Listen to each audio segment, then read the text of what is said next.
ॐ ज्ञानतिमिरान्धस्य ज्ञानञ्जनशलाकया चक्षुरुन्मिलितं येन तस्मै श्रीगुरवे नमः। नमो विष्णुपादाय कृष्णप्रेष्ठाय भूतले श्रीमते भक्तिवेदान्त स्वामिनिति नामिने। नमस्ते सारस्वती देवे गौरवाणी प्रचारिणे निर्विशेष शून्यवादी पाश्चात्य देश तारिणे। नमो महावदन्याय कृष्ण प्रेम प्रदायते कृष्णाय कृष्ण चैतन्य नामने गौरतुसे नमः। जय श्री कृष्ण चैतन्य प्रभु नित्यानंद श्री अद्वैत गदाधर श्रीवासादि गौर भक्त वृंद। हरे कृष्णा कृष्णा कृष्णा हरे हरे, हरे राम राम राम हरे हरे। हरे कृष्ण। तो आप सभी भक्तों का हार्दिक स्वागत है आज की गौर कथा में। तो आज हम लोग चर्चा कर रहे हैं नया अध्याय जिसका नाम है the glories of Shri Advaita Acharya. This is 6th chapter, Chaitanya Charitamrita की आदि लीला का 6वां अध्याय है, अद्वैत आचार्य की महिमा। तो पिछले अध्याय 5वें अध्याय में नित्यानंद प्रभु की महिमा को वर्णन किए। चौथे अध्याय में और तीसरे अध्याय में श्री चैतन्य महाप्रभु के प्राकट्य के बाहरी और आंतरिक कारणों का वर्णन हुआ, और दूसरे अध्याय में चैतन्य महाप्रभु के तत्व उनकी महिमा का वर्णन हुआ। और पहले अध्याय में गुरु इंट्रोडक्टरी उसमें विशेष रूप से गुरु वर्ग का वर्णन करते हैं। अब ये 6वां अध्याय है, तो ये पंच तत्व की महिमा चलने वाली है 7 अध्याय तक। जय श्री कृष्ण चैतन्य चैतन्य महाप्रभु के ऊपर दूसरा, तीसरा, चौथा अध्याय जो है समर्पित करते हैं कृष्णदास कविराज गोस्वामी, और 6 श्लोक 6 मंगलाचरण के श्लोकों में व्याख्या करते हैं। फिर प्रभु नित्यानंद एक अध्याय में नित्यानंद प्रभु की ग्लोरीज महिमा को वर्णन किए, जो हम पिछले कई दिनों से श्रवण कर रहे थे। अब इस 6ठे अध्याय में अद्वैत आचार्य के बारे में बताने वाले हैं। तो आप लोग सब ध्यान से सुने और समझने का प्रयास करें। पंच तत्व आत्मकम कृष्ण भक्त रूप स्वरूप श्री कृष्ण चैतन्य प्रभु नित्यानंद श्री अद्वैत गदाधर श्रीवासादि श्रीवास ठाकुर, ये पंच तत्व हैं। ये 5 तत्वों को जो अगर उनके तत्वों को महिमा को समझ जाता है तो उसके पास कंप्लीट अंडरस्टैंडिंग यानी पूर्ण समझ विकसित प्राप्त कर लेगा परम सत्य के बारे में, एब्सोल्यूट ट्रुथ। तो इस श्लोक में, ये पहला श्लोक है, अद्वैताचार्य को प्रणाम करते हुए बोल रहे हैं, वंदे तम श्रीमदद्वैताचार्यम अद्भुत चेष्टितम यस्य प्रसादात् अज्ञोऽपि तत्स्वरूपं निरूपयेत्। I offer my respectful obeisances to Sri Advaita Acharya, whose activities are all wonderful. By his mercy, even a foolish person can describe his characteristics. Advaitacharya को प्रणाम करता हूं मैं, जिनके अद्भुत चेष्टितम मतलब कार्यकलाप, चेष्टा करना, उसी से आया है चेष्टा करना। और अद्भुत, इनके कार्यकलाप कैसे हैं, बहुत ही अद्भुत हैं। वो कैसे क्या अद्भुत कार्यकलाप आगे वर्णन किया जाएगा कि महाविष्णु के रूप में कैसे अद्वैताचार्य पूरी सृष्टि के कार्य को करने में क्या उनका भूमिका है, ये भी वर्णन किया जाएगा। फिर जब वो श्री चैतन्य महाप्रभु के पार्षद बन के आते हैं तो उसमें उनकी क्या भूमिका रहती है महाप्रभु के। तो अगर आपको याद होगा तो जब चैतन्य महाप्रभु के बारे में वर्णन किया जा रहा था तो उसमें एक श्लोक आया था, कृष्ण वर्णम तुषा कृष्ण। ये श्रीमद् भागवत का श्लोक है, चैतन्य महाप्रभु के अवतरण से संबंधित श्लोक आता है भागवत में। तो वहां पे करभाजन ऋषि निमि महाराज को बताते हैं कि कलयुग में इस प्रकार का अवतार आता है, कृष्ण वर्णम तुषा अकृष्णम सांगोपांगास्त्र पार्षदम यज्ञ संकीर्तन प्राय यजंती ही सुमेधसा। तो श्लोक में वो सेकंड लाइन में विशेष रूप से इस्तेमाल करते हैं कि कृष्ण का हमेशा वर्णन करने वाले अवतार आते हैं। कृष्ण वर्ण के हैं। कृष्ण वर्णम का दो मीनिंग है। कृष्ण वर्ण, वर्ण का मतलब होता है कृष्ण की कैटेगरी, यानी विष्णु तत्व है, कृष्ण ही है। लेकिन तुषा, उनकी अंग कांति अकृष्ण है, कृष्ण नहीं है, श्यामल, श्याम वर्ण के नहीं आए इस बार, गौर वर्ण में आए। और किसके साथ आए? स अंग उपांग पार्षदम, अपने अंग और उपांग और पार्षदों को साथ में लेके आए। तो जो अंग है शब्द की व्याख्या की जाती है, ये ब्रह्मा ब्रह्मा जी की प्रार्थना से 10वें स्कंद के 14वें अध्याय में ब्रह्मा जी की प्रार्थना में ये अंग शब्द का जो परिभाषा आता है, नारायण अंगम जलभूषयानाथ, कि नारायण अंगम, जिन आपके अंग है नारायण। अंग का मतलब होता है विस्तार, अंश। अंश शब्द है अंग का ही, अंश या अंग या उनके विस्तार को अंग बोला जाता है। तो अद्वैत आचार्य और नित्यानंद प्रभु, ये श्री चैतन्य महाप्रभु के दो अंग हैं। अंग का मतलब उनके विस्तार है, यानी उन्हीं के कैटेगरी के हैं, विष्णु तत्व हैं, तो इनको अंग बोला गया है। और फिर अंग, अंग उपांग, उपांग जो है गदाधर पंडित स्वरूप दामोदर गोसाई, जो शक्ति तत्व उपांग है। और पार्षद में फिर श्रीवास ठाकुर आदि जितने भी असंख्य भक्त हैं, शुद्ध भक्त हैं, वो सब भगवान के पार्षद में उनकी गणना होती है। इस प्रकार से सा अंग उपांग पार्षदम, अपने अंग उपांग और पार्षदों के साथ श्री चैतन्य महाप्रभु जो है संकीर्तन लीला करते हैं, यज्ञ संकीर्तन करते हैं। तो ये पंच तत्व का ये व्याख्या है। इसमें से जो दूसरे अंग हुए, पहले अंग कौन हुए? नित्यानंद प्रभु। नित्यानंद प्रभु सबसे पहले, ताहार द्वितीय स्वरूप, हाँ, श्री बलराम, उनके द्वितीय स्वरूप है बलराम, भगवान बलराम, कृष्ण के द्वितीय स्वरूप श्री बलराम, वही नित्यानंद प्रभु। तो उसके बारे में, उनके बारे में तो हमने पिछले अध्याय में चर्चा किया। तो पहले अंग हुए नित्यानंद प्रभु। अब दूसरे अंग के रूप में आते हैं अद्वैत आचार्य, जो कि कौन है? महाविष्णु। तो इसलिए ये भी साक्षात ईश्वर हैं, विष्णु तत्व हैं, इसलिए इनके भी चेष्टितम कार्यकलाप कैसे हैं? अद्भुत चेष्टितम। तो श्रीमद अद्वैत आचार्य की वंदना करता हूँ, जिनके चेष्टितम कार्यकलाप अत्यंत अद्भुत हैं। और क्या अद्भुत है उनमें? ये दो प्रकार से इसका वर्णन किया जाएगा। पहला तो उनका जो सृष्टि लीला में भगवान का जैसे सेवा करते हैं, उनकी क्या भूमिका है, ये वर्णन आएगा। पूरे असंख्य भौतिक ब्रह्मांड को किस प्रकार से वो जो है उत्पन्न करते हैं, संचालित करते हैं, एक ही अद्भुत चेष्टितम। और दूसरा अद्भुत चेष्टितम है कि वो श्री चैतन्य महाप्रभु को किस प्रकार से अवतरित कराते हैं, प्रैक्टिकली वो फोर्स करते हैं। महाप्रभु इस बात की पुष्टि खुद करते हैं।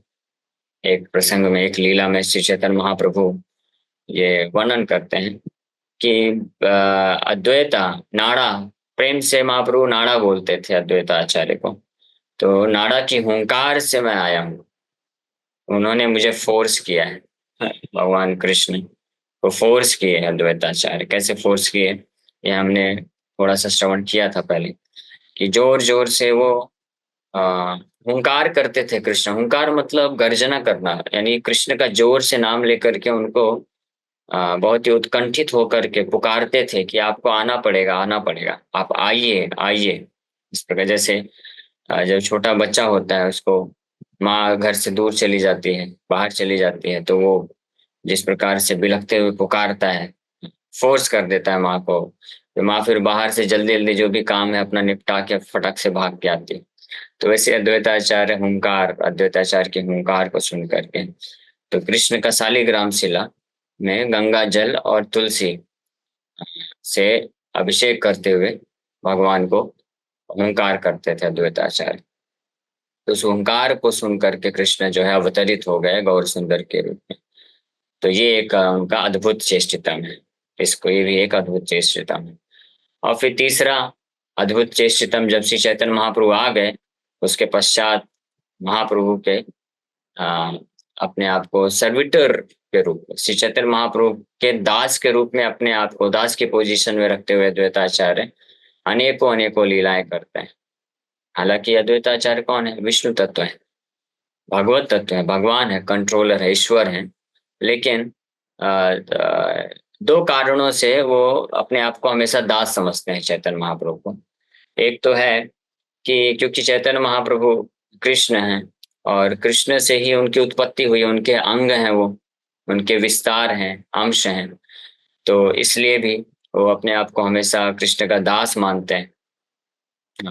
और दूसरा कि भगवान कृष्ण के अपने आप को दास समझ करके वो भगवान के भक्ति रस का आस्वादन ज्यादा कर सकते हैं और उसमें ज्यादा आनंद की प्राप्ति हो सकती है।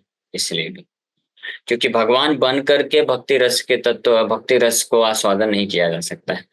तो अद्वैताचार्य नित्यानंद प्रभु इसी कारण से, ये दोनों कौन है? भगवत तत्व है, ईश्वर है, ईश्वर तत्व है और भगवान है। एक साक्षात बलराम है और एक साक्षात महाविष्णु, लेकिन अपने आप को दास के रूप में इसी कारण से रखते हैं क्योंकि दास के रूप में रख करके ही भक्ति रस को आस्वादन कर सकते हैं और उस भाव को, महाभाव को, भक्ति के महाभाव को प्राप्त कर सकते हैं और उसमें जो आनंद है वो ईश्वर बनने में नहीं। इतना ही नहीं, अद्वैताचार्य और नित्यानंद प्रभु की तो बात छोड़िए, वो तो भगवान कृष्ण के अंग हैं, तो अंग होने के नाते यानी अंश होने के नाते भी उदास भाव होना कोई असाधारण नहीं है। लेकिन यहाँ तक कि स्वयं कृष्ण भी भक्ति रस के महाभाव को समझने के लिए, आस्वादन करने के लिए अपने आप को दास बनाते हैं। अब कृष्ण अगर दास बनाएंगे अपने आप को तो किसका दास बनाएंगे? उनके ऊपर तो कोई है नहीं मालिक, स्वामी, वही परम सत्य हैं, सर्वश्रेष्ठ हैं।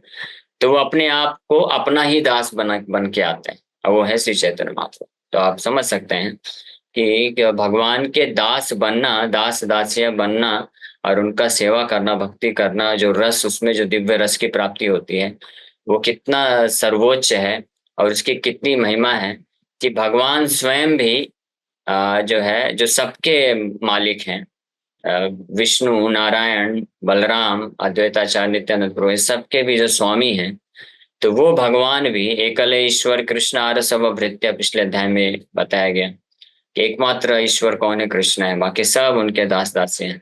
तो वो कृष्ण भी जो है प्रकट होते हैं, अपने आप को दास के रूप में प्रकट करते हैं और अपना ही दास बन जाते हैं, अपना ही भक्त बन करके अपना गुणगान, नाम जप, संकीर्तन करते हैं, अपना ही सेवा करते हैं और अपने लिए ही जो है समर्पित करते हैं, संन्यास लेते हैं। तो उस प्रकार से उस रस को आस्वादन करने के हेतु यहाँ पे अद्वैत आचार्य का ये तीसरा भूमिका आता है, जो इस अध्याय में पूरा वर्णन किया जाएगा इन तीनों चीजों के बारे में, उनके तत्व को समझाते हुए। तो इस प्रकार से अद्भुत चेष्टितम बोला गया है। तो वंदे तम श्रीमद अद्वैत आचार्य अद्भुत चेष्टितम यश प्रसादात अज्ञोपि, जिनकी कृपा से अज्ञ यानी फूलिश मूर्ख व्यक्ति भी तत्स्वरूपम निरूपित, उनके स्वरूप को समझ सकता है। यानी कहने का मतलब है कि केवल उनकी कृपा से ही कोई व्यक्ति उनके स्वरूप को समझ सकता है, अन्यथा वो समझ नहीं पाएगा। ये सिंपल सा अर्थ ये है। जैसे भगवान के बारे में, चैतन्य महाप्रभु के बारे में जब वर्णन हुआ था तो वहां पे भी यही आया था, यस्य प्रसादात अज्ञोपि, कि जिनकी कृपा से मूर्ख व्यक्ति भी उनके बारे में गुणगान कर सकता है, उनको समझ सकता है। तो ऐसे अद्वैताचार्य भी भगवत तत्व होने कारण उनकी कृपा से ही कोई वास्तव में व्यक्ति उनके तत्व को समझ सकता है, नहीं तो हमेशा कंफ्यूजन रहेगा, भ्रमित रहेगा। और इस बात को भागवत में कई जगह जो है प्रमाणित किया गया है। ब्रह्मा जी खुद बोलते हैं, प्रसाद लेसानुगृहीत एव जानाति तत्वम, जानाति च तत्वम न च चिरन विचिन्वन, चिरन विचिन्वन, चिरन, चिरम, चिरम मतलब लाखों करोड़ों करोड़ों वर्षों से भी कोई बहुत महान मुनि है जो तपस्या कर रहे हैं, ऋषि मुनि लोग हैं, तपस्या करके और बहुत विचिन्वन मतलब विशेष रूप से चिंतन में लगे हुए हैं, प्रयास कर रहे हैं, अलग अलग शास्त्रों को, वैदिक शास्त्रों को पढ़ के अध्ययन करके समझने का प्रयास कर रहे हैं परम सत्य क्या है, क्या है, क्या है।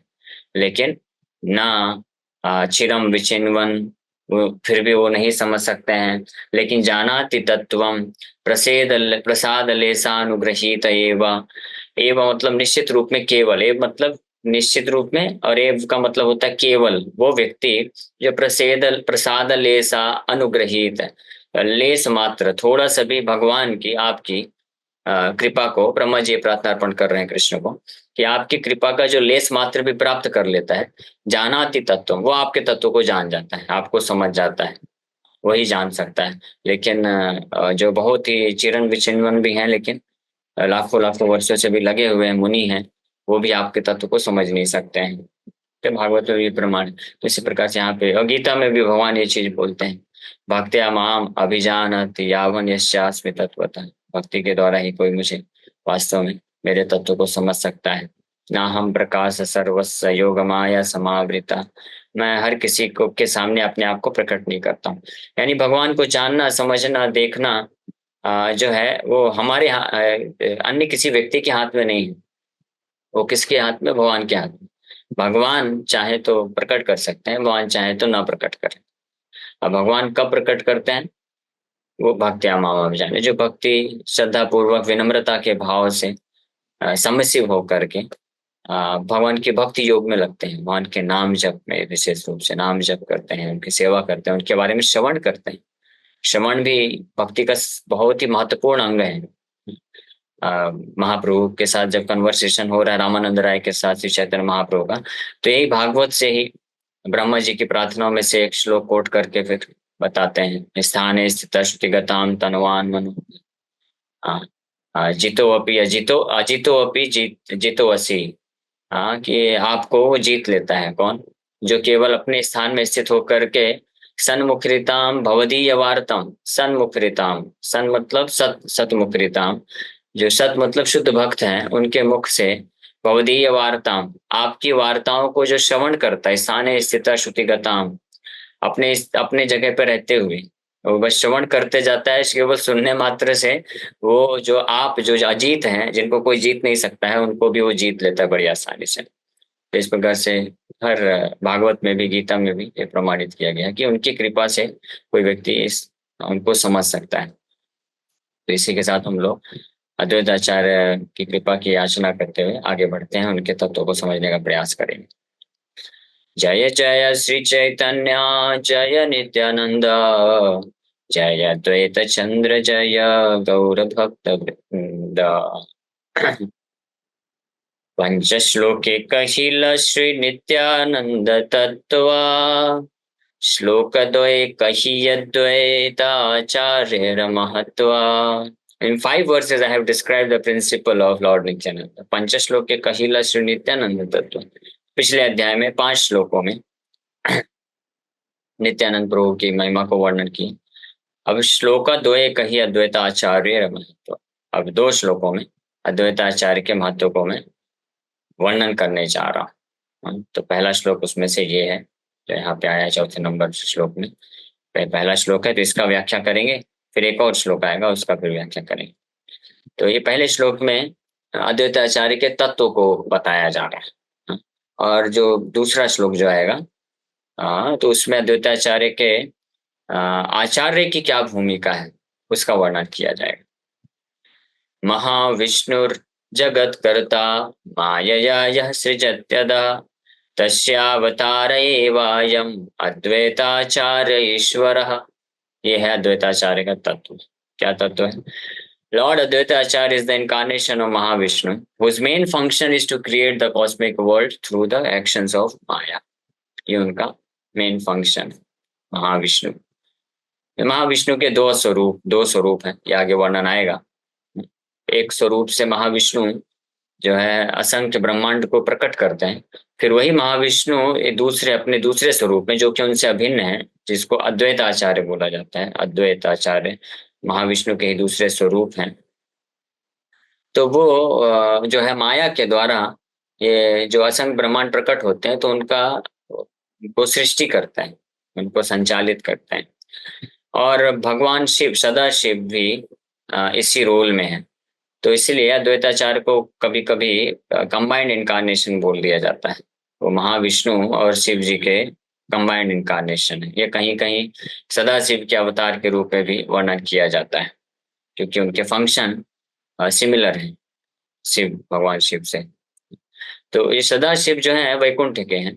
वो भौतिक जगत में जो रुद्र के नाम से विख्यात है, वो उनके विस्तार हैं। लेकिन ये सदाशिव जो है वास्तव में वैकुंठ के, वो विष्णु तत्व की कैटेगरी में भी वर्णन किया जाता है। खैर वो एक अलग सब्जेक्ट मैटर है। तो यहाँ पे हम सरलता के लिए समझ लें कि अद्वैताचार्य महाविष्णु के अवतार हैं, जिनका मेन फंक्शन क्या है, माया, महाविष्णु जगत करता, जगत करता मतलब the creator of cosmic world, असंख्य ब्रह्मांड की रचना करने वाले महाविष्णु, जो कि माया, माया मतलब माया के द्वारा, यह जो सृजति, अदह सृजन करते हैं, क्रिएट करते हैं, सृष्टि करते हैं, प्रकट करते हैं असंख्य यूनिवर्स ब्रह्मांडों को। तस्य अवतार एव अयम, उनके ही अवतार है। कौन? वो महाविष्णु के ही अवतार, तस्य अवतार एव निश्चित रूप में, अयम, अयम मतलब ये अद्वैताचार्य, अद्वैताचार्य ईश्वर, दैट इज वाई, इसीलिए वो ईश्वर है, the supreme Lord, the resting place of the material cause. अब इसी श्लोक का व्याख्या किया जाएगा। और ये दूसरा श्लोक भी यहाँ पे जस्ट कोट कर दी, दूसरा श्लोक भी आ गया है। हाँ, तो अद्वैताचार्य के महिमा के दो श्लोक हैं, जो मंगलाचरण में पहले अध्याय के मंगलाचरण में 12 और 13 नंबर श्लोक में है। ये दोनों श्लोक अद्वैताचार्य को महिमा को वर्णन करते हुए, तो पहला श्लोक में उनके तत्वों का निरूपण हुआ है और दूसरे श्लोक में अब उनके कार्य का निरूपण किया जाएगा। अद्वैतम हरिण अद्वैताद आचार्यम भक्ति संसनात् भक्तावतारमीशं तम अद्वैताचार्यमाश्रये। Because he is non-different from Hari, the Supreme Lord, he is called Advaita. तो दूसरे श्लोक में अद्वैत नाम क्यों है, ये पहला लाइन में पता चलता है। क्योंकि वो भगवान हरि से अभिन्न है, इसलिए उनका नाम अद्वैत है। अद्वैतम यानी अद्वैताचार्य, हरिणा हरि से, अद्वैताद हरि से अभिन्न है, इसीलिए उनका नाम है अद्वैता। और दूसरा क्या है, उनका फंक्शन है, कार्य है। And because he propagates the cult of devotion, he is called acharya. आचार्यम भक्ति संसनात, और आचार्य क्यों है, क्योंकि भक्ति संसनात, भक्ति का प्रोपेगेशन करते हैं या इनॉग्रेशन कर, भक्ति को प्रकट करते हैं, डिवोशन सर्विस, भगवान कृष्ण की शुद्ध भक्ति को।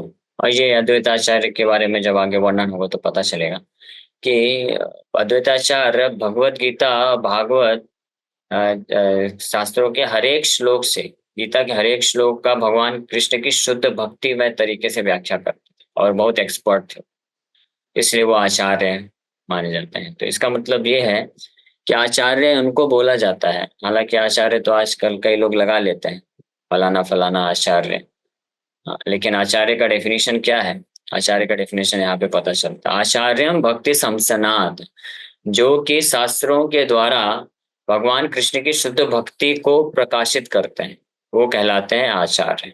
ये आचार्य का डेफिनेशन, ना कि वो लोग जो कि भक्ति वाले शास्त्रों को भी कर्म कांड ज्ञान कांड बना के जो है प्रचार प्रसार करते हैं। वो तो आचार्य का बिल्कुल विपरीत हो गया। आचार्य तो वो होते हैं कि जो भक्ति वाले श्लोक डायरेक्ट नहीं दिखते हैं ना, उसको भी भक्ति से कनेक्ट करते हुए, संबंधित करके भक्ति उससे प्रकाशित करने में उनकी दक्षता होती, इसलिए आचार्य कहलाते। जैसे हमारे आचार्य श्रील प्रभुपाद जी, फाउंडर आचार्य, इस्कॉन के संस्थापक आचार्य बोलते हैं, तो परफेक्ट आचार्य। तो बिल्कुल आचार्य की जो डेफिनेशन है वो प्रभुपाद जी के लिए बिल्कुल परफेक्ट है, और परफेक्ट आचार्य हैं। क्यों?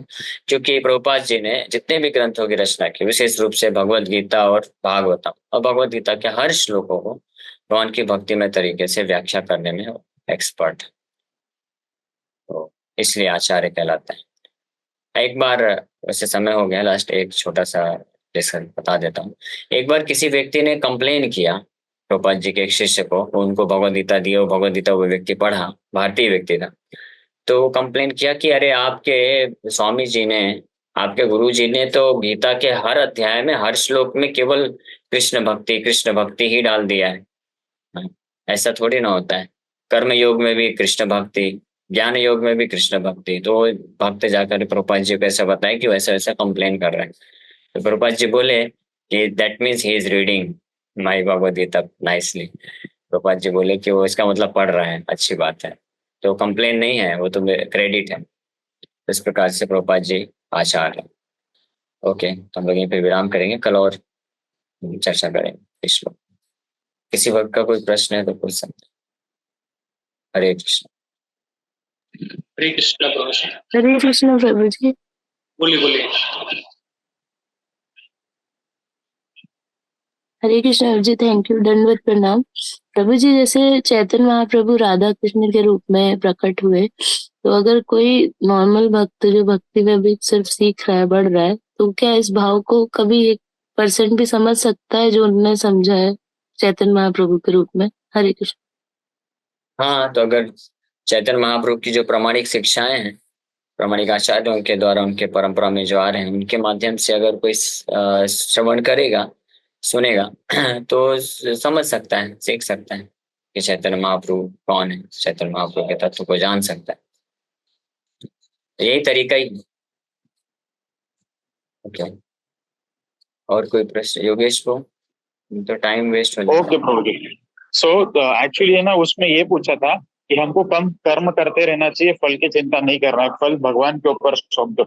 और यहाँ पे भौतिक में लोग ऐसे बोलते हैं कि आप पहले टारगेट डिसाइड करो और उसके अकॉर्डिंगली काम करो, तो मैंने वो समझा नहीं पाया उनको। तो प्रभु जी किस तरीके से समझाना चाहिए?